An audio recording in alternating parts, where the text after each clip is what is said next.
नमस्कार, सत श्री अकाल, आदाब, हेलो, राम राम। मेरा नाम है नेहा शुक्ला और आप देख रहे हैं स्ट्रेट टॉक। आप सभी दर्शकों का बहुत बहुत हार्दिक अभिनंदन।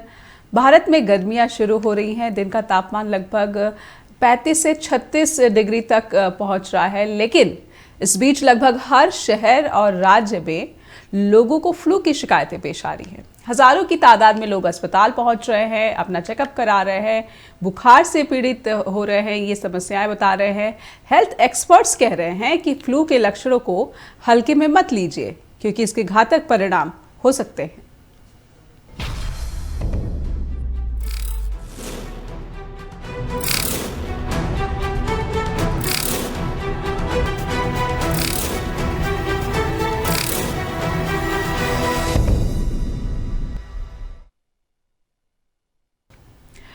भारत में H3N2 वायरस का कहर जारी है, जिसकी वजह से हरियाणा और कर्नाटक में 2 लोगों की मौत हो चुकी है। देश में इस वायरस वाले फ्लू के वर्तमान में 90 से ज़्यादा मामले सामने आ चुके हैं। केंद्रीय स्वास्थ्य मंत्रालय ने इस स्थिति की चिंता को भांपते हुए कहा है कि देश के विभिन्न राज्यों, केंद्र शासित प्रदेशों में मौसमी इन्फ्लुएंजा की स्थिति पर एकीकृत रोग निगरानी कार्यक्रम यानी कि IDSP नेटवर्क के माध्यम से कड़ी नजर रखी जा रही है। स्वास्थ्य मंत्रालय ने कहा है कि बच्चों और खास करके उम्र दराज लोगों को इस वायरस से विशेष रूप से सावधानी बरतनी चाहिए। आइए समझने की कोशिश करते हैं कि ये H3N2 वायरस आखिर है क्या और इसके लक्षण क्या क्या होते हैं। तो H3N2 मौसमी इन्फ्लुएंजा का एक सब टाइप वायरस है। इस वायरस में कोविड-19 जैसे लक्षण देखे गए हैं, जो कि सभी उम्र के लोगों पर असर डाल रहा है। कर्नाटक, हरियाणा में मौसमी इन्फ्लुएंजा से एक मौत की पुष्टि हो चुकी है, यानी देश में 2 मौतें हो चुकी हैं। वायरोलॉजिस्ट का कहना है कि वायु प्रदूषण से ये वायरस और भी तेजी से फैल सकता है। H3N2 वायरस में म्यूटेशन भी हो सकता है, इसलिए जो एक बार संक्रमित हो चुका है उसे दोबारा भी संक्रमित होने की आशंका बनी रहती है। बारिश के मौसम से पहले इन्फ्लुएंजा के टीके लगाने से सर्दी, बुखार और कफ का खतरा 70% कम हो जाता है। कमजोर इम्यूनिटी, डायबिटीज और हृदय संबंधी रोग वाले व्यक्ति को इन्फ्लुएंजा वैक्सीन जरूर लेना चाहिए, ये सजेस्ट किया है हेल्थ एक्सपर्ट्स ने। इसे हांगकांग फ्लू के नाम से भी जाना जाता है। ये वायरस देश में अन्य इन्फ्लुएंजा सब टाइप की तुलना में लोगों के अधिक अस्पताल में भर्ती होने का कारण बनता है। स्वास्थ्य मंत्रालय ने राज्य और केंद्र शासित प्रदेशों को रोगियों के वर्गीकरण करने, उपचार प्रोटोकॉल और वेंटिलेटर प्रबंधन पर दिशा निर्देश जारी किए हैं। ये दिशा निर्देश मंत्रालय और NCDC की वेबसाइट पर उपलब्ध है। आप चाहे तो वहां पर जाकर देख सकते हैं। स्वास्थ्य मंत्रालय ने राज्य सरकारों को H1N1 मामलों को डील करने वाले स्वास्थ्य कर्मचारियों को वैक्सीनेशन की सलाह दी है। तो ये कुछ बातें H3N2 वायरस से जुड़ी हुई, और आज हमारे साथ डॉक्टर हिमांशु कौशिक जुड़ गए हैं। उनसे समझेंगे कि आखिर ये जो वायरस है, जिससे कि भारत में 2 लोगों की मौत हो गई है, इसे कितनी गंभीरता से लेनी चाहिए, क्योंकि एम्स के जो पूर्व डायरेक्टर हैं डॉक्टर गुलेरिया, उन्होंने भी कहा है कि हमें इस वायरस को हल्के में नहीं लेना चाहिए और सार्वजनिक जगहों पर हो सके तो मास्क ज़रूर पहनना चाहिए। सोशल डिस्टेंसिंग का भी उन्होंने कहा है कि पालन करना चाहिए, और कोविड जैसे लक्षण भी इसमें देखे गए हैं। तो ये वायरस जो है वो कितना खतरनाक है, इससे किस तरह से हमें एहतियात, सावधानी बरतनी चाहिए, हिमांशु कौशिक से जानेंगे। दर्शकों से अनुरोध है कि आप कृपया आज के विषय पर अपना योगदान दें, और आपके टीवी स्क्रीन पर जो फ़ोन नंबर फ्लैश हो रहे हैं, आप कृपया उनसे संपर्क करना ना भूलें। और यहाँ पर अगर वायरस से जुड़ी आपकी कोई क्वेरी है तो आप डॉक्टर हिमांशु कौशिक हमारे साथ जुड़ चुके हैं, उनसे बात कर सकते हैं। डॉक्टर हिमांशु, बहुत बहुत स्वागत आपका स्ट्रेट टॉक में। धन्यवाद जी डॉक्टर हिमांशु, बहुत दिनों से H3N2 पेशेंट की खबरें आ रही थी, लेकिन अब अचानक से ऐसा लग रहा है, पिछले 2 दिन से मैं देख रही हूँ कि खतरा शायद कुछ ज़्यादा ही है, और इसे लोग जो है वो बहुत हल्के में ले रहे हैं। 2 लोगों की मौत हो चुकी है। डॉक्टर हिमांशु जी जी मैम, बिल्कुल सही कहा आपने। H3N2 जो है तो एक सिंपल वायरस, इसको लोग मान के चलते हैं, और 1918 के अराउंड इसका पहला जो था वो केस आया था वर्ल्ड में। उसके बाद से लगातार डब्ल्यूएचओ इसके ऊपर शोध करता रहा। और अब अगर बात की जाए आने वाले समय की जो बात की जाए तो H1N1 पहले आया, इन्फ्लुएंजा बी टाइप का वायरस था वो था, लेकिन ये जो है इन्फ्लुएंजा ए टाइप का वायरस है और काफी फैलने की अगर इसकी बात करें तो काफी जल्दी ये एक दूसरे में ट्रांसमिट होता है। और उसके बाद ये जो सिम्टम्स हैं, वैसे तो कोल्ड, कफ, फीवर, फ्लू और नोजिया, वॉमिटिंग्स ये भी रहता है, लेकिन कई बार डायरिया वगैरह भी हो जाता है इसमें। और अगर 2001 के बाद के जो बच्चे हैं, जो पैदा हुए हैं बच्चे, उनकी बात करें तो उनमें या तो इसकी इम्यूनिटी है ही नहीं, और अगर है भी तो बहुत कम मात्रा में है। तो इस वजह से ये जो है काफी एक कोविड की ही तरह मतलब डेंजरस वायरस हो जाता है, और इसका बचाव होना काफी जरूरी हो जाता है। और इसीलिए सोशल डिस्टेंसिंग और मास्क की जो है वो गाइडलाइंस को फॉलो करने के लिए दोबारा सरकार आग्रह कर रही है, डॉक्टर्स बोल रहे हैं, क्योंकि ट्रांसमिशन जो है वो सेम है थ्रू आपके कफ, या जो आप फ्रीजिंग कर रहे हैं उसके थ्रू जो आपके माइक्रोमोलिक्यूल्स बन रहे हैं उसी से ट्रांसमिट हो रहा है। और कहीं ना कहीं इंडिया की बात की जाए तो कर्नाटका, हरियाणा और पंजाब में मिला के जो कल रात का जो फिगर था वो अराउंड 6 डेथ्स का फिगर था। तो अपने आप में एक चिंताजनक विषय हो चुका है। तो जो आप फिगर बता रहे कह रहे कि चिंताजनक है, तो ये जो समस्याएं हैं, आपने जिन राज्यों का जिक्र किया, क्या ये जो इन्फेक्शन है, संक्रमण है, वो शहरी इलाकों में ज्यादा देखने को मिल रहा है और ग्रामीण इलाकों में कम? नहीं, ऐसा नहीं कह सकते कि शहरी इलाकों में संक्रमण ज्यादा देखने को मिल रहा है और ग्रामीण में कम देखने को मिल रहा है। थोड़ा सा अगर हम बात करें तो आज की स्थिति की बात करें तो एक तो आपका वेदर जो है वो डायरेक्ट चेंज की तरफ जा रहा है। आप 1 महीना पहले ही मुझे लगता है आपको भी तरफ जा समस्या रहे हैं जी। हाँ, थोड़ा थोड़ा तो आप 1 महीना पहले ही वेदर चेंज की तरफ जा रहे हैं। जो टेम्परेचर आपका अप्रैल स्टार्टिंग में होता था वो मार्च स्टार्टिंग में आपका टेम्परेचर आ चुका है। और कहीं ना कहीं ड्राइनेस जो है और एक वेदर चेंज जो है वो भी इन्फ्लुएंजा का कारण रहता है। तो आमतौर पर वायरल इन्फेक्शंस आपको इन सीजन्स में देखने को मिलती हैं, बट ये जो है ये काफी ज्यादा नंबर्स में आ रही है। और हम भी अगर बात करें तो हॉस्पिटल्स में हमारे भी इन्फ्लुएंजा के और वायरल के और फीवर के, कफ के केसेस जो हैं ये ज्यादा देखने को मिल रहे हैं। तो गांव और शहर का ऐसा कोई डिफरेंस तो नजर नहीं आता है, क्योंकि शहर के लोग तो ऑलरेडी शहर में ट्रीटमेंट लेते ही हैं, लेकिन गांव के लोग भी आज की डेट में शहर की तरफ मूव करते हैं अगर ट्रीटमेंट की बात की जाए तो। जी, क्योंकि गांव में जो है वो जो हेल्थ फैसिलिटीज़ है उसके बारे में कहते हैं कि पर्याप्त इंतज़ाम नहीं होते हैं, जैसा आपने कहा कि शहरों की तरफ मूव करते हैं। लेकिन यही वजह है कि केंद्र सरकार ने नेशनल हेल्थ मिशन जो है वो शुरू किया है। ऐसे में इस मिशन के तहत क्या सावधानियां बरती जा रही हैं या फिर क्या जो है तैयारियां की गई हैं इस वायरस से निपटने के लिए? बात की जाए, एनएचएम ने अपनी तरफ से पूरी तैयारियां कर रखी हैं और मतलब time to time different guidelines जारी करता है। साथ साथ जो आपकी स्टेट गवर्नमेंट रहती है, स्टेट गवर्नमेंट के कोलैबोरेशन में एनएचएम चलता है, तो स्टेट गवर्नमेंट को टाइम टू टाइम गाइडलाइंस जारी होती रहती है। टाइम टू टाइम जो भी चेंजेस करने होते हैं वो चेंजेस किए जाते हैं, PHC level, sub centre level से पीएचसी लेवल तक, पीएचसी लेवल से सिविल हॉस्पिटल।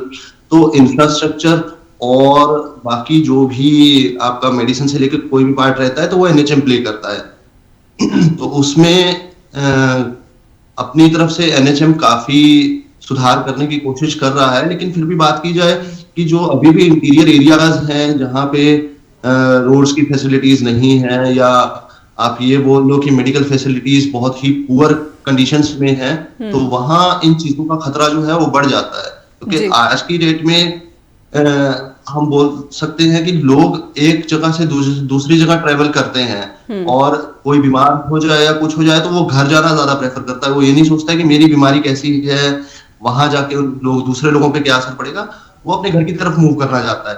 और ऐसी कंडीशन में फिर वहां जो लोग रह रहे हैं उनके लिए परिस्थितियां जो है वो खराब हो जाती हैं। यानी आप कह रहे हैं कि ये जो ऐसा वायरस है कि अगर किसी के संक्रमण किसी को हो गया है और वो मूव करता है तो दूसरी जगह भी इसके जो है तेज़ी से फैलने की जो आशंका है वो ज़्यादा है।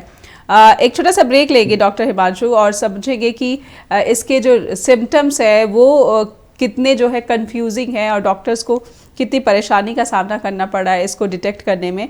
एक छोटा सा ब्रेक लेते हैं, ब्रेक के बाद लौटेंगे। ब्रेक के बाद फिर से स्वागत, आप देख रहे हैं स्ट्रेट टॉक और आज हम ये समझने की कोशिश कर रहे हैं कि भारत में H3N2 वायरस को लेकर तमाम सावधानियां बरतने की जो बातें हो रही हैं, आखिर इससे कितना खतरा जो है नागरिकों को हो रहा है। हमारे साथ डॉक्टर मौजूद है हिमांशु कौशिक जो कि हेल्थ एक्सपर्ट है और सीनियर ऑफिशियल है नेशनल हेल्थ मिशन से जुड़े हुए हैं। डॉक्टर हिमांशु, मैं ये भी समझना चाहूँगी कि H3N2 जो वायरस है इसके इन्फेक्शन को लेकर भी काफ़ी तरह की जो है कन्फ्यूज़न है। जो लक्षण है वो बहुत ही कंफ्यूजिंग है। जैसे कि शो की शुरुआत से पहले हम बात कर रहे थे कि पता ही नहीं चल रहा है कि आपको एक नॉर्मल फ्लू है या फिर आपको H3N2 का इन्फेक्शन हो चुका है। जी मैं बिल्कुल, अगर बात की जाए सिम्टम्स जो हैं इसके वो वैसे ही हैं जैसे नॉर्मल फ्लू के सिम्टम्स रहते हैं। सोर थ्रोट है, गले में सूजन आएगी, दर्द होगी, उसके बाद फीवर आएगा आपको, फिर कफ आएगा, कोल्ड होगा, तो रनिंग नोज, वही सारे फीवर सिम्टम्स कह सकते हैं आप इसके हैं। लेकिन सबसे ज्यादा कंफ्यूजिंग स्टेट जो आती है वो ये आती है कि ये अपने आप में रेप्लिकेट कर रहा है और इसका जो एक इंडक्शन टाइम रहता है जिससे आप कह सकते हैं कि हाँ एक पेशेंट जो है वो 7 से 8 दिन में कफ कोल्ड से ठीक हो जाता है। तो वो नॉर्मल टाइम जो है वो नहीं है और आप नहीं बता सकते कि ये कितने दिन में ठीक होगा। तो टाइम पीरियड जो है वो काफी बढ़ चुका है। आप ये डिसाइड नहीं कर सकते हैं कि आपका फ्लू जो है, ये कोल्ड जो है कितने दिन में ठीक होगा। और लोग इसको ज्यादातर जो लेकर चल रहे हैं वो आफ्टर कोविड इफेक्ट्स लेकर चल रहे हैं कि कोविड के बाद आमतौर पर ऐसा लोगों की धारणा बन चुकी है कि अब फीवर हो गया, कोल्ड हो गया, कफ हो गया, ये ज्यादा समय के लिए रहेगा और वैक्सीन लगी हुई है तो कोविड के लिए तो कोई खतरा है नहीं, इसलिए लोग ज्यादा ढीले पड़ चुके हैं। जी, आपने कहा कि लोग इसलिए ढीले हैं क्योंकि इसको ज़्यादा खतरे के रूप में नहीं देखा जा रहा है, लेकिन जिस तरह की गाइडलाइंस आई हैं और जिस तरह से एम्स के जो फॉर्मर डायरेक्टर हैं उन्होंने चेताया है, तो ये लग रहा है कि इस वायरस को हल्के में नहीं लेना चाहिए। डॉक्टर हिमांशु, तो ऐसे में जो आम लोग हैं उन्हें क्या करना चाहिए, किन सिम्टम्स को जो है गंभीरता से लेना चाहिए? जी मैम बिल्कुल, आपको H3N2 को हल्के में नहीं लेना चाहिए। रीजन इसका ये है कि ये एक टाइम के बाद डायरेक्ट न्यूमोनाइटिस क्रिएट करता है और न्यूमोनाइटिस अपने आप में एक सीरियस इशू है। क्योंकि अगर निमोनिया जिसको बोलते हैं एक नॉर्मल लैंग्वेज में, निमोनिया अगर आपको हो जाता है तो नेचुरल सी बात है कि आपकी जो लंग्स हैं वो एक बहुत ज्यादा सीवियर इन्फेक्शन में चले जाते हैं और आपको हॉस्पिटलाइज होना बहुत जरूरी हो जाता है। तो इस कारण आप कह सकते हैं कि आपको वायरल को और खास करके इन्फ्लुएंजा ए का जो ये पार्ट है, सब पार्ट है, इसको बिल्कुल भी आपको हल्के में नहीं लेना चाहिए। और दूसरी बात ये है कि इसके जो मेन सिम्टम्स में बात करूं कि कब आपको है, तो वैसे तो अमूमन होना तो यही चाहिए कि अगर आपको सोर थ्रोट, खांसी, जुकाम, फ्लू जैसे लक्षण मिलते हैं तो आपको इधर उधर की दवाइयां ना खा के डायरेक्ट अपने डॉक्टर से कांटेक्ट करके और मेडिकल प्रेस्क्रिप्शन के अकॉर्डिंग ही दवाई लेनी चाहिए जी। पर अगर आप, क्योंकि हिंदुस्तान में आपके घर को ही सबसे पहला वैद्य कहा जाता है, तो लोग पहले घरेलू नुस्खे ट्राई करते हैं, उसके बाद फिर डॉक्टर की बात आती है।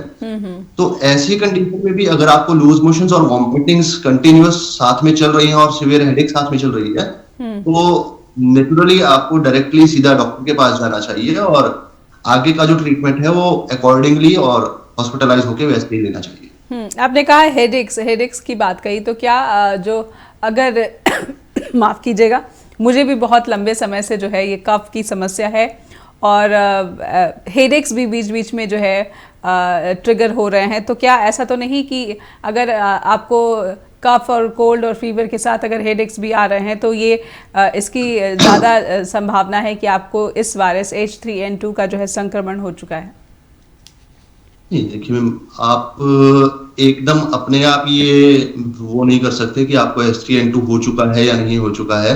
हाँ, सिम्टम्स जो हैं इसके मैंने आपको बताया है कि सेम ही हैं, और हेडेक, सिवियर हेडेक्स हो गई, सोर थ्रोट हो गया, साथ साथ नोजिया हो गया कि उल्टी आने का मन करेगा, वॉमिटिंग आने का मन करेगा, जी। और या लूज मोशन हो जाएंगे। तो ऐसी कंडीशन में हॉस्पिटलाइज होना इसलिए जरूरी हो जाता है कि हम लोग अपने आप में अपनी बॉडी में इलेक्ट्रोलाइट इम्बैलेंस का एक सिचुएशन जो है वो क्रिएट कर लेते हैं, और साथ साथ चेस्ट इन्फेक्शन कितना बढ़ रहा है हमें उसका ध्यान नहीं होता है। इसलिए ये भी कहा जा सकता है कि कहीं ना कहीं आप सिम्टम्स जो हैं वो अपने आप को H3N2 में कन्वर्ट कर रहे हैं, तो उसके लिए एक डॉक्टर की प्रेस्क्रिप्शन होनी बहुत जरूरी हो जाती है। और आमतौर पर क्योंकि भारत में ऐसा होता है डॉक्टर हिमांशु कि ओवर द काउंटर मेडिसिन मिल जाती हैं। अगर आपको कोल्ड कफ फीवर है तो लोग अपने मेडिकल स्टोर पे जाते हैं और वहाँ से ओवर द काउंटर जो भी वहाँ पर दुकानदार दे देता है वही दवाइयाँ लेना शुरू कर देते हैं। तो क्या आप सजेस्ट करेंगे कि इस तरह से अगर संक्रमण हुआ है, फ्लू हुआ है, अगर नॉर्मल फ्लू भी लग रहा है तो भी काउंटर पर जाकर दवाइयाँ लेने से चल जाएगा? नहीं, ऐसा नहीं है। मैं आपको सही बात बताऊं तो हमारे, अगर देश की बात करें तो हमारे देश में मेडिसिन का चलन काफी ज्यादा हो चुका है, और आपने बिल्कुल सही कहा कि मेडिकल स्टोर्स पे जाके या बंगाली डॉक्टर्स होते हैं इनके पास जाके, या कोएक्स जो है, अदर कोएक्स जो है, इनके पास जाके लोग मेडिसिन लेते हैं, लेकिन कहीं ना कहीं उसका जो है आगे के लिए आपको नुकसान उठाना पड़ता है। उसका रीजन ये है कि आपकी बॉडी को एंटीबायोटिक की जरूरत है कि नहीं है, वो आपके इम्यूनिटी और बाकी चीजें डिसाइड करती है। लेकिन आज की डेट में हर आदमी को क्या है कि इमरजेंसी में मेरे को 2 डोज खानी है और ठीक हो जाना है, तो ना तो वो डोज पूरी करता है और ना वो एंटीबायोटिक का कोर्स ही पूरा करता है। अगर वो एंटीबायोटिक ले भी रहा है तो वो उसका कोर्स पूरा नहीं करता है, जिसके कारण क्या हो रहा है कि आपका शरीर जो है वो रेजिस्ट हो रहा है, और आगे जाके जो समस्याएं हैं वो बढ़ रही हैं। और आपने देखा होगा कि हमारे इंडिया में तो एंटीबायोटिक्स टॉफियों की तरह हर मेडिकल स्टोर पे और हर दुकान पे अवेलेबल रहते हैं, लेकिन अगर हम बाहर की कंट्रीज की बात करें तो वहां पे ऐसा नहीं है, और वहां पे आपको एक प्रॉपर प्रेस्क्रिप्शन चाहिए डॉक्टर की, और उसमें भी वो रीजन मेंशन होगा कि आपको वो एंटीबायोटिक क्यों दिया जा रहा है। तो शायद इसीलिए जो है वहां की इम्यूनिटी और हर चीजें जो है वो हमारे अकॉर्डिंग तो हम बोलते हैं कि काफी पुअर है, कि उनको ज्यादा जल्दी इफेक्ट है, लेकिन उनकी जो मेडिकल कंडीशन जो है, हेल्थ कंडीशन जो है, हमारे से ज्यादा बेटर है। आप कह रहे हैं कि उनकी जो मेडिकल कंडीशंस है, हेल्थ कंडीशन, वो हमसे ज़्यादा बेटर है। लेकिन अगर मैं कोविड वायरस को ही समझने की कोशिश करूं तो भारत ने काफ़ी अच्छे से जो है इस लड़ाई की है, और लगभग बहुत जल्दी जो है भारत में जो कामगार हैं इसी वजह से काम पर लौट सके। तो कहीं ना कहीं जो भारतीयों की इम्यूनिटी है, ये कहा गया है कि शायद सबसे बेहतर पोजीशन में है, अगर मैं गलत ना हूँ। भारतीयों की इम्यूनिटी जो है सबसे बेटर कंडीशन पे है, लेकिन अगर हम बात करें कि जब भारतीय बीमार होते हैं तो जो एक एमॉक्सिसिलिन एंटीबायोटिक होता है, अगर उसका काम देखा जाए तो अगर आपको वो ठीक कर सकता है तो हम भारतीयों के केस में क्या होता है कि हमारे ब्रॉड स्पेक्ट्रम पे जाना पड़ता है और हायर स्टेज पे जाना पड़ता है, तब हम ठीक होते हैं। क्योंकि कहीं ना कहीं बचपन से लेके और बड़े होने तक हमारे अंदर वो एंटीबायोटिक्स की रेजिस्टेंस हो चुकी है कि जो एंटीबायोटिक हमारे को एक छोटे से कोल्ड को लेने के लिए चाहिए, वो अब हमारे ऊपर काम ही नहीं करता। तो एंटीबायोटिक्स के क्षेत्र की अगर बात करें, तो हमारी जो इम्यूनिटी है काफी पुअर हो चुकी है। जी, आपने एक बहुत बड़ी बात कही कि हम भारतीयों की जो इम्यूनिटी है बहुत पुअर हो चुकी है। डॉक्टर हिमांशु, मैं आमतौर पर मेडिसिन नहीं लेती हूँ, लेकिन इस बार मुझे कोल्ड और कफ इतना ज़्यादा प्रोलॉन्ग हो गया, 25 दिन से ज़्यादा आगे हो गए, तो मैंने ओवर द काउंटर एक कफ सिरप ले लिया, लेकिन उसका भी कोई असर नहीं हो रहा है। यानी मैं अगर अपनी बात करूँ तो जो व्यक्ति दवा नहीं लेता और दवा लेता है तो उसका असर होता है, लेकिन इस बार ऐसा कुछ नहीं हो रहा है। तो क्या मैं ये समझूं कि ये नॉर्मल फ्लू भी है, अगर नॉर्मल मौसमी इन्फ्लुएंजा भी है तो भी जो है ये उतना ही खतरनाक है? जी बिल्कुल सही कहा आपने नेहा जी। अगर हम अमूमन तौर पर बात करें तो पहले, कोविड से पहले हमारा जो फ्लू था 6-7 दिन में ठीक हो जाता था, लेकिन अब हमारी बॉडी कोविड के बाद अपने आप को ऐसा कर चुकी है कि जो भी आप ये बोल लीजिए कि या तो आपका वायरल का जो स्ट्रेन है ये काफी पावरफुल स्ट्रेन है, लेकिन अगर बात की जाए तो बॉडी भी हमारी ऐसी हो चुकी है कि हमें अब कोई भी स्ट्रेन मिल रहा है तो हम जो एंटीबॉडीज हैं वो कोविड के अगेंस्ट ही फाइट कर रहे हैं। तो कहीं ना कहीं सिम्टम्स और हर चीज वैसी ही है, तो एंटीबॉडीज वैसे ही फाइट कर रही है। तो उसका इफेक्ट जो है वो नेचुरल सी बात है कि बॉडी पे हमारे ज्यादा देखने को मिल रहा है, और उसी की वजह से ये हो रहा है। जी। क्योंकि कोविड ने जो है हम सभी को जो है कहीं ना कहीं एक हमारी शारीरिक जो स्ट्रेंथ है, क्षमता है, उसको आघात पहुंचाया है। और इस वजह से भी जो हम देखते हैं कि एक बार बीमार पड़ते हैं तो फिर जल्दी ठीक होना मुश्किल हो जाता है। एक छोटे से ब्रेक का इशारा किया जा रहा है। डॉक्टर लौटेंगे ब्रेक के बाद, तब आपसे समझेंगे कि आखिर इसे देखते हुए जो क्या इंतज़ाम जो है हेल्थ मिनिस्ट्री की तरफ से किया जा रहा है, या फिर शहरों में जो स्टेट की गवर्नमेंट्स है वो क्या मेजर्स ले रही हैं। एक छोटा सा ब्रेक ले लेते हैं और ब्रेक से वापस लौटेंगे। दर्शकों से अनुरोध है कि कृपया आप फ़ोन करें और H3N2 से जुड़ी अगर कोई आपकी राय है या फिर कोई सवाल है तो इस शो के दौरान उठाइए। ब्रेक के बाद मिलते हैं आपसे। ब्रेक के बाद फिर से स्वागत। बात कर रहे हैं H3N2 वायरस की, जिससे 2 लोगों की मौत हो गई है भारत में। और केंद्रीय स्वास्थ्य मंत्रालय ने गाइडलाइंस भी जारी की है कि नज़र बनाई जाए जो भी इस तरह के मामले आ रहे हैं और तमाम इंतज़ाम किए जाए इससे बचाव के। हमारे साथ डॉक्टर हिमांशु कौशिक जुड़े हुए हैं। आइए उनसे इस वायरस से जुड़ी और भी जो जानकारियां हैं वो लेते हैं। डॉक्टर हिमांशु, कोविड के बाद से जो है हम सभी भारतीय नागरिकों की जो स्वास्थ्य समस्याएं हैं वो कहीं ना कहीं बढ़ गई हैं, और इसे देखते हुए तमाम जो इंतज़ाम है अस्पतालों में या फिर राज्य सरकारों की तरफ से, आप क्या देखते हैं कि क्या ये इम्प्रूव हुआ है पहले से? क्योंकि कोविड ने हमारे स्वास्थ्य इंतज़ामों की पोल खोल कर रख दी थी। बहुत ज़्यादा परेशानियों का सामना करना पड़ा था, बहुत जानों का नुकसान हुआ था। डॉक्टर हिमांशु। जी मैम, बिल्कुल। बात करें कोविड की, तो कोविड ने एक टाइम पे हमारे हर चीज की पोल खोल के रख दी थी हिंदुस्तान में। और फिर भी जो भारत सरकार ने एक कार्य किया उस पे, वो काफी जल्दी और काफी अच्छा कार्य किया। और हर गांव-गांव में एक ऑक्सीजन प्लांट पहुंचाया गया। अगर शहर की बात करें तो शहरों में एक से जहां एक था वहां 10 वो ऑक्सीजन प्लांट क्रिएट किए गए। और अगर उन सभी चीजों को देखकर कहा जाए तो हमारे अस्पतालों में आज की डेट में जो इंतजाम है वो कोविड की सिचुएशन से काफी बेहतर हो चुका है। बट फिर भी बात करें कि भी इन्फ्लुएंजा के केसेस की, तो ऐसा है हॉस्पिटल्स में तो हर चीज के लिए इंतजाम जो है वो कर दिया गया है, बट फिर भी लोगों में जो है उस चीज की अभी भी कमी नजर आती है। अवेयरनेस नहीं है जी।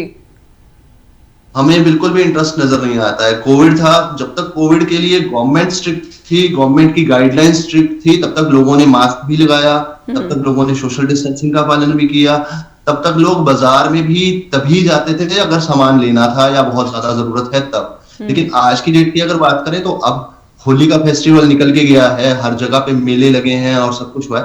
तो वो मतलब मैं एक कम्युनिटी बेस्ड बात नहीं करूंगा, और ऐसा नहीं है कि मैंने सिर्फ होली को वो किया है। आगे के अभी बात करेंगे तो और फेस्टिवल्स आएंगे, चाहे वो किसी भी कम्युनिटी का हो, कुछ भी हो। लेकिन हमें अपनी जिम्मेवारी को समझना होगा कि हमें किस जगह पे कैसे जाना है और क्या प्रिकॉशंस लेने हैं अगर अपने जीवन को स्वस्थ रखना है। तो कहीं ना कहीं उस चीज की कमी तो हम लोगों में नजर आई ही है जी। खुद के प्रति जो स्वास्थ्य कंसर्न है या फिर जो स्वास्थ्य नियम, स्वास्थ्य संबंधी नियम जो है वो हम देख रहे हैं, ये शायद आप करना चाहते हैं कि हम इस तरह से पालन नहीं कर रहे हैं या फिर हम लापरवाह हो गए हैं अपने स्वास्थ्य के प्रति दोबारा से, जबकि कोविड ने हमें सिखाया था कि हमें स्वास्थ्य को कितनी गंभीरता से लेनी चाहिए। लेकिन ये अवेयरनेस की कमी तो है ही डॉक्टर हिमांशु। लेकिन मुझे लगता है कि जो 2 मौतें हुई हैं उन लोगों के बारे में मैं बात करना चाहूँगी जो पहले से ही गंभीर समस्याओं से जूझ रहे हैं। जो कर्नाटक के जो बुजुर्ग हैं जिनकी मृत्यु हुई, 82 वर्ष उनकी थी जी, वो अस्थमेटिक थे। और हरियाणा में जो एक मृत्यु हुई है उनकी 52 साल या 56 साल उम्र थी और उन्हें लंग कैंसर था, उनकी मृत्यु हो गई इस वायरस से। तो इन समस्याओं से जुड़े जो लोग हैं उनके लिए क्या कहना चाहेंगे आप? जी मैम, बात की जाए कि जो भी कोमॉर्बिडिटीज से जुड़े लोग हैं, जिनको हाइपरटेंशन है, डायबिटीज है या और कैंसर हो गया या और एलिमेंट्स हैं जो कि कहीं ना कहीं बॉडी की इम्यूनिटी को वीक कर चुके हैं, तो ऐसी सिचुएशन में आपको इन्फेक्शन कैच होने का खतरा जो है वो एक आम आदमी से 40 to 50% हायर पे चला जाता है। तो ऐसी कंडीशन में मैं उन लोगों से सिर्फ एक ही बात कहना चाहूंगा कि अपने आप को सुरक्षित रखें, और जितना हो सके आप, अब हर आदमी घर में नहीं बैठ सकता है कि अगर मैं बात करूं 50 से जो 60 साल का आदमी है, उसको नौकरी भी करनी है, उसको घर भी चलाना है। तो ऐसी कंडीशन में आप, अगर आपको बीमारी लगती है कि आपको लग रहा है आपको खांसी जुकाम है, तो इमीडिएटली अपने डॉक्टर से कांटेक्ट करें, मास्क लगाएं, सोशल डिस्टेंसिंग रखें, थोड़ा अवॉइड करें कि आपको बाहर जाना पड़े। वो इसलिए है कि आपकी इम्यूनिटी ऑलरेडी इतनी वीक है कि अगर आप अपनी इम्यूनिटी को एट लार्ज लेके या एट पार लेके आप उससे स्ट्रगल करने की कोशिश करेंगे, तो वो आपके लिए नुकसानदायक होगा। तो ऐसी कंडीशन में उन लोगों से यही है कि अपना ट्रीटमेंट, जो जिस चीज के लिए वो दवाई ले रहे हैं वो लेते रहें, और साथ साथ अगर उनको किसी भी प्रकार के इन्फ्लुएंजा के या फ्लू के लक्षण जो हैं वो अपने आप में नजर आते हैं, तो उसको लाइटली ना लेके डायरेक्टली अपने डॉक्टर से कांटेक्ट करें और ट्रीटमेंट शुरू करवाएं। डॉक्टर हिमांशु, कोविड के बाद से कई तरह के जो वायरस है, अभी पश्चिम बंगाल में भी बच्चों की मौत हो रही थी, वहाँ पर भी उस वायरस का मुझे नाम याद नहीं आ रहा, लेकिन बच्चों की मौत हो रही थी उससे तो कहीं ना कहीं ये जो विभिन्न प्रकार के जो वायरस हैं वो और लगातार जो है नागरिकों की स्वास्थ्य को जो है खतरा पहुंचा रहे हैं, और शायद जो हमारे जो हेल्थ एक्सपर्ट्स हैं इसको प्रिकॉशंस, प्रिवेंटिव स्टेप जो है क्या नहीं लिया जा रहा है, या फिर पहले से पता लगा पाना मुश्किल हो रहा है?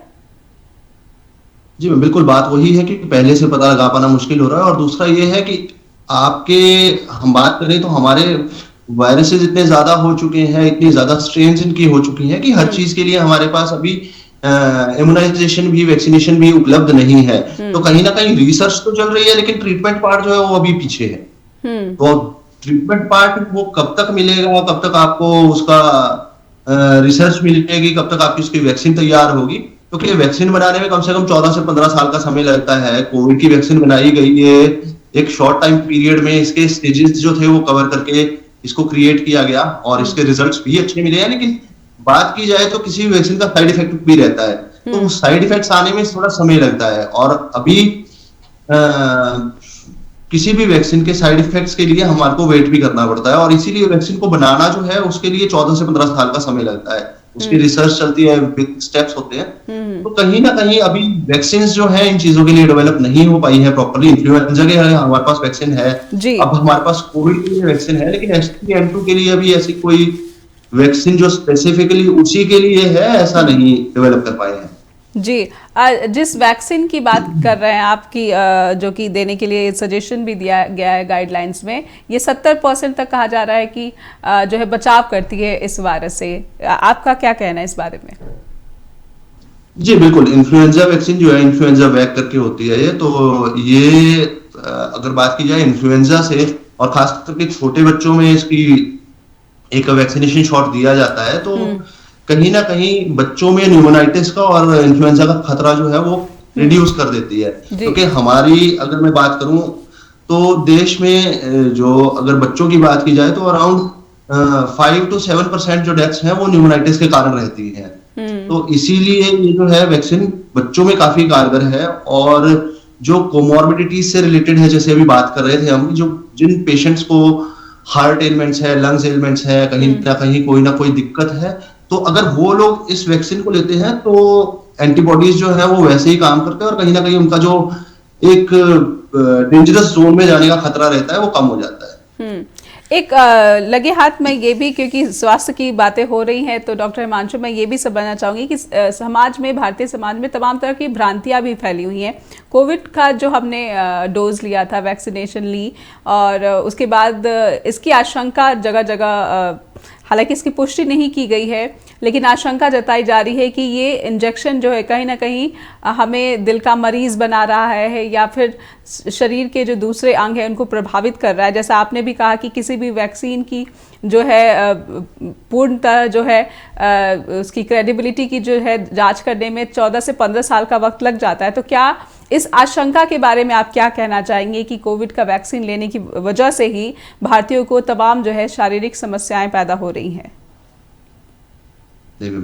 अगर इसकी बात की जाए तो ये तो एक ऐसी बात हो गई कि आपने राम को देख लिया है मंदिर में गए और राम जी आपको मिल गए, तो ऐसा नहीं है। इसका अगर बात की जाए, कोविड की जो वैक्सीन थी जी। बनी बहुत ही शॉर्टर पीरियड में है, लेकिन जितने भी स्टेजेस थे उनको क्लियर किया गया। कहीं ना कहीं जिस स्टेज के लिए हमारे साल 2 साल रुकना पड़ता था, उस स्टेज को कम करके घटा के, लेकिन उस चीज के लिए ऊपर उतना ही फोर्स देके उसको उससे पास किया गया। तो स्टेज पूरे के पूरे लिए गए और सारी चीजें वो थी वो क्लियर की गई। और जो ये बात आ रही है कि किसी को दिल का बीमारी हो गई या कुछ हो गया, तो बात मैं यही कहूंगा कि लोग कोविड के बाद अपनी सेहत के लिए थोड़े से अवेयर हुए, और कोविड के दौरान या कोविड के बाद लोगों ने अपने आप को बॉडी टेस्ट करवाए, सब कुछ किया, तो फिगर आउट किया। तो कहीं ना कहीं हाइपरटेंशन हो गई, डायबिटीज हो गई। तो इंडिया में हर तीसरे आदमी अब हाइपरटेंसिव और डायबिटीज की चपेट में आ चुका है। अगर वैक्सीन की बात की जाए तो सबसे पहले शायद वैक्सीन हम लोगों को ही लगी थी, और आज तक मैं अपनी बात करूं तो मेरे को तो कोई सिम्टम्स नजर नहीं आया। या मैं आस पड़ोस में बात करूं या मैं अपने शहर के लोगों में बात करूं कि किसी को वैक्सीन की वजह से कुछ ऐसी दिक्कत आई हो, तो ये सब भ्रांतियां हैं। मेरे हिसाब से ऐसा कुछ नहीं है। और अभी भी मैं लोगों से ये रिक्वेस्ट करूंगा कि किसी ने अगर फर्स्ट डोज या सेकेंड डोज या बूस्टर डोज नहीं लिया है, तो कोविड का जो बूस्टर डोज है वो जरूर लें, और उसका आपको फायदा ही मिलेगा, उसका नुकसान नहीं मिलेगा। जी हिमांशु, एक और सवाल है कि जो मौसम है वो तेजी से बदल रहा है, और इस तेजी से बदलते वातावरण में हम भारतीयों को या फिर जो हमारे दर्शक जो बाहर विदेशों में बैठे हुए हैं, आखिर किस तरह की स्वास्थ्य नियमों पर ध्यान देना चाहिए जिससे कि हम शारीरिक समस्याओं से जो है वो दूर रहें और बीमारियों से खुद का बचाव कर सके। लेकिन एक छोटा सा ब्रेक यहाँ पर लेना पड़ रहा है डॉक्टर हिमांशु, और ब्रेक से जब लौटेंगे तो इस सवाल का जवाब आपसे ज़रूर लेंगे। दर्शकों से अनुरोध है कि कृपया आप हमें संपर्क करें, और कोई बात यहाँ पर रखना चाहते हैं तो आपका बहुत बहुत स्वागत है। एक छोटे से ब्रेक के लिए रुकते हैं और उसके बाद मिलते हैं आपसे। ब्रेक के बाद फिर से स्वागत है आपका। देख रहे हैं आप स्ट्रेट टॉक, और H3N2 वायरस को समझने की कोशिश कर रहे हैं। हमारे साथ डॉक्टर हिमांशु कौशिक जुड़े हुए हैं, और हम इस वायरस को समझने के साथ साथ जो भारतीय हैं उनकी स्वास्थ्य समस्याओं के बारे में भी हिमांशु से जानकारी ले रहे हैं। लेकिन डॉक्टर हिमांशु, मैं कहीं पढ़ रही थी कि H3N2 वायरस जो है ये पैंडेमिक की वजह भी रहा है, और अमेरिका में जो है इसकी जो है समस्या काफ़ी देखी गई थी। तो इस बारे में आपके पास क्या जानकारी है?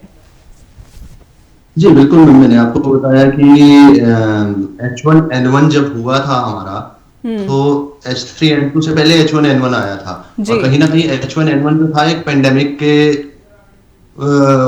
रूप में हमने देखा भी है इसे।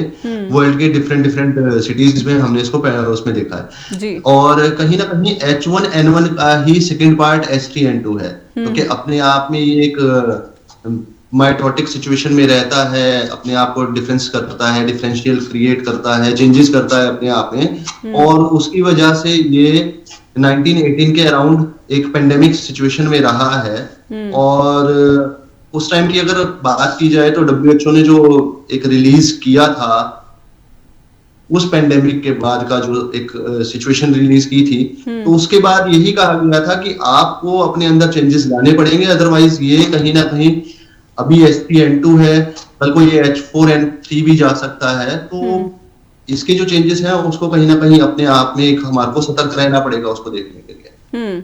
और इसकी वैक्सीनेशन की तरफ जो है सरकार को ध्यान देना होगा। लेकिन ब्रेक पर जाने से पहले डॉक्टर हिमांशु, मैं ये भी समझने की कोशिश करी थी कि जिस तेज़ी से जो हमारा वातावरण है वो बदल रहा है, ग्लोबल वार्मिंग की जो समस्या है वो बढ़ी है, क्या ये वजह है इन तमाम जो वायरसेस हैं वो आ रहे हैं और वो म्यूटेंट हो रहे हैं, वो अपना स्वरूप बदल ले रहे हैं, और हम तमाम जो हिदायतें कर रहे हैं उसके बावजूद हम इन समस्याओं से या फिर इस तरह के संक्रमण से ग्रसित हो जा रहे हैं? जी बिल्कुल, बिल्कुल सही कहा आपने। अगर हम बात करें तो आज की डेट में हमारा जो मौसम है, जो हमारे वेदर कंडीशंस रहती हैं, ये भी कहीं ना कहीं बीमारियों के लिए एक आप बोल सकते हैं कि केंद्र रहता है। अब हम बात करते हैं मलेरिया की, तो मलेरिया वहीं पे रहता है जहाँ पे मलेरिया का मच्छर होता है, और डेंगू भी वहीं पर रहता है जहाँ पे पानी हमारा। तो कहीं ना कहीं ये सिचुएशंस हम लोगों ने खुद पैदा की हैं। ग्लोबल वार्मिंग की सिचुएशंस जो है हम लोगों की खुद की देन है। और आज की डेट में जो ये वेदर कंडीशंस का जो चेंज है, और ड्रास्टिक चेंज मैं इसको बोलूंगा कि आज की डेट में ये हिसाब हो गया है कि नदियां बिल्कुल सूख चुकी हैं। जो बारिशें एक विंटर सीजन्स में होती थी वो नहीं हुई हैं। और कहीं ना कहीं ये जो मौसम में ड्राइनेस है, एयर में ड्राइनेस है, ये ऑटोमेटिकली आप की बीमारियों को बढ़ा देती है। जी बिल्कुल। तो हमें स्वास्थ्य संबंधी जो नियम है उनका पालन तो करना ही चाहिए, लेकिन साथ साथ मुझे लगता है कि हमें वातावरण संबंधी जो नियम है उसका भी पालन करना चाहिए। हमारे साथ एक कॉलर जुड़ चुके हैं, दर्शक, आइए पहले उनकी बात सुन लेते हैं। जी बहुत बहुत स्वागत है आपका स्ट्रेट टॉक में। धन्यवाद नेहा जी। मैं जल्दी से 3 बातें ऐसी आपके साथ शेयर करना चाहता हूँ जिससे कि हमारे भारत में भारतीय परिवारों को, बच्चों को उससे थोड़ी सहायता मिल सकती है। जी। सबसे पहली बात तो मैं वो कहूंगा जो कि डॉक्टर साहब ने अभी थोड़ी देर पहले कही थी। वो 3 पॉइंट्स इन्होंने ऐसे बोले, वो तीनों 3 साल से अमेरिका में अभी तक बताए जा रहे हैं, लेकिन भारत में उनका मेंशन करना बंद कर दिया। डॉक्टर साहब ने अभी थोड़ी देर पहले 3 पॉइंट्स एक ही सीक्वेंस में बोले थे, मास्किंग, सोशल डिस्टेंस और अपनी आउटिंग पे कंट्रोल करें। ये चीजें यहाँ पे अभी तक बार बार बोली जा रही हैं जी। भारत में लोग जो है वो इन चीजों को भूल गए हैं अभी तक जी। मैं जब डॉक्टर के पास जाता हूँ नेहा जी, जिस वक्त हम हॉस्पिटल में एंटर करते हैं ना, रिसेप्शन पे ही सिक्योरिटी भी खड़ी रहती है और वहाँ फ्री मास्क पड़े रहते हैं। वो मास्क अगर मैं कार में अपना भूल गया हूँ तो मेरे को वहां से मास्क उठा के लगा के फिर हॉस्पिटल के अंदर जाने देते हैं। तो हॉस्पिटल के अंदर, डॉक्टर्स के क्लिनिक्स के अंदर, स्कूलों के अंदर 100% कंप्लायंस है मास्किंग की, जो डॉक्टर साहब ने थोड़ी देर पहले बात कही। दूसरी चीज जी नेहा जी, वो आप दोनों ने डिमॉन्स्ट्रेट की टीवी के ऊपर, लेकिन पता नहीं कितने लोगों ने उसको देखा। आप दोनों को जब छींक आई, आप दोनों ने अपना मुंह कवर किया। यही यहाँ पे बार बार स्कूल में बच्चों को बताया जाता है। नेहा जी देखो, मेरे ग्रैंड किड्स जब स्कूल में जाते हैं तो एक एक स्कूल में 4-4 हजार बच्चे उस बिल्डिंग की 4 दीवारी के अंदर रहते हैं और उस दीवार के अंदर कोई फ्रेश एयर नहीं आती। आप हैरान हो जाएंगे, अमेरिका में रहते हुए मैं कह रहा हूँ फ्रेश एयर नहीं आती। क्यों नेहा जी? आज दिल्ली का टेम्परेचर 30 डिग्री सेंटीग्रेड है, आज शिकागो का टेम्परेचर 30 डिग्री फ़ारेनहाइट है। यानी कि बाहर हमारे 1-1 फुट स्नो है और ये स्नो अभी 10 दिन और रहेगी। तो इतनी ठंडक में, जबकि आपको पता है शिकागो को विंडी सिटी भी बोलते हैं, तो ऐसे में खिड़कियां दरवाजे बंद रखने पड़ते हैं। तो स्कूल के अंदर जो बच्चे हैं उनको यही बोला गया है, cover the nose, cover the mouth and sneeze in your elbow. ये बोलते हैं कि स्नीज इन योर एल्बो, यानी कि अगर आपको छींक आ गई है, इसको ज्यादा अच्छा समझते हैं बजाय हाथ में छींकने के। वो कहते हैं मुंह एक तरफ करके अपनी बाजू को थोड़ा सा ऊपर उठाओ तो आपकी एल्बो का जो कॉर्नर बन जाता है ना एक 45 डिग्री का, कहते हैं उसके अंदर अपना मुंह करके छींको। नेहा जी रोज सुबह बच्चों को यहाँ पे 45,000 जो बच्चे प्राइमरी स्कूल के स्कूलों में जाते हैं, सबसे पहले क्लास में उनकी यही एक्सरसाइज की जाती है, how to sneeze, how to cough, show us the elbow. तो जी वो एल्बो में अपना मुंह छुपा के अपनी नाक करके वो करके दिखाते हैं जी। तो ये देखिए चीजें जो ऐसी कॉमन सेंस की है, जिसको कहते हैं ना डॉक्टर्स भी कहते थे और हमारे वक्त में तो टीचर्स भी कहते थे। अब टीचर्स ने कहना बंद कर दिया है कि prevention is better than cure. तो ये जो आप बातें बता रहे हैं ये प्रिवेंशन में आती हैं। अगर ये लोग प्रिवेंशन का जो ध्यान रखें तो उनको क्योर की तरफ जाना नहीं पड़ेगा। लेकिन अब किसी को, जैसे आजकल के हालात ऐसे हैं, दूषित वातावरण है हर जगह पे, तो तकलीफ हो जाती है। तो आखिरी बात मैं ये कहूंगा नेहा जी, आपने थोड़ी देर पहले कहा कि मेरे को ये तकलीफ कुछ दिनों से है, मेरा बदन टूटता है या वीकनेस है।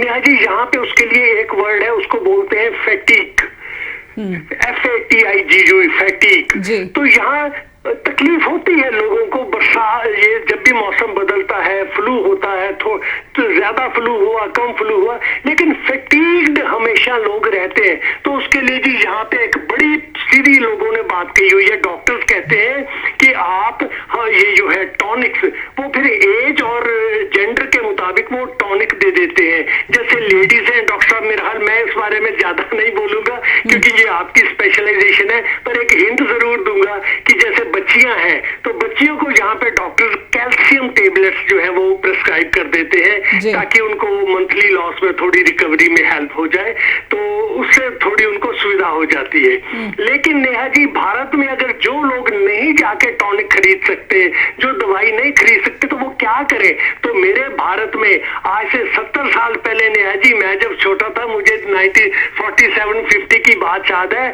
आप हंसोगे लेकिन आज भी वो कारगर है। सर्दी के दिनों में डॉक्टर साहब बेसन की बर्फी घर में हमको जनवरी दिसंबर में बेसन की बर्फी दी जाती थी। वो कहते थे बेसन की बर्फी खाने से आपका जो छाती है वो साफ रहेगी।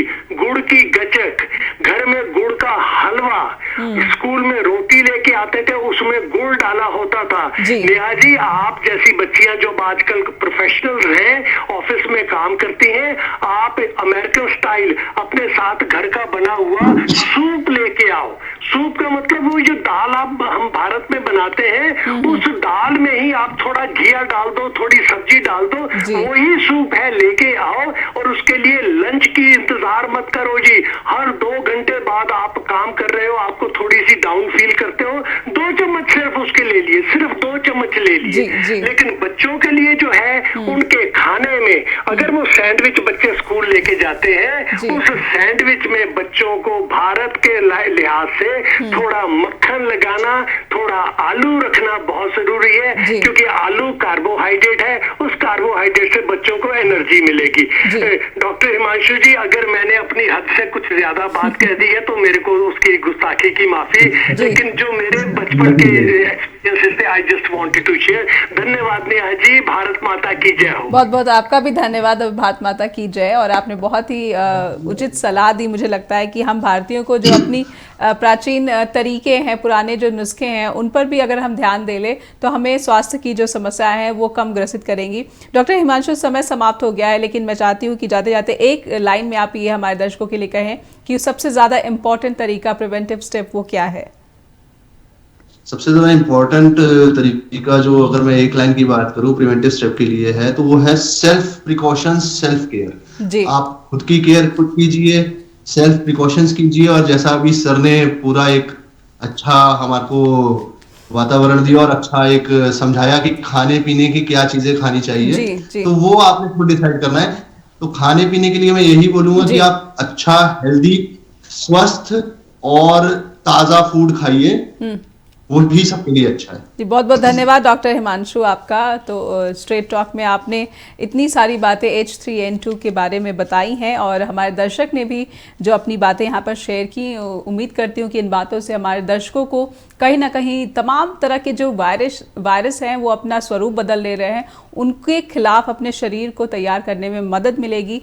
स्ट्रेट टॉक पर बने रहने के लिए बहुत बहुत धन्यवाद। फिर होगी आपसे मुलाकात, लेकिन फीडबैक देना ना भूलें info@justbroadcasting.com और neha@justbroadcasting.com पर।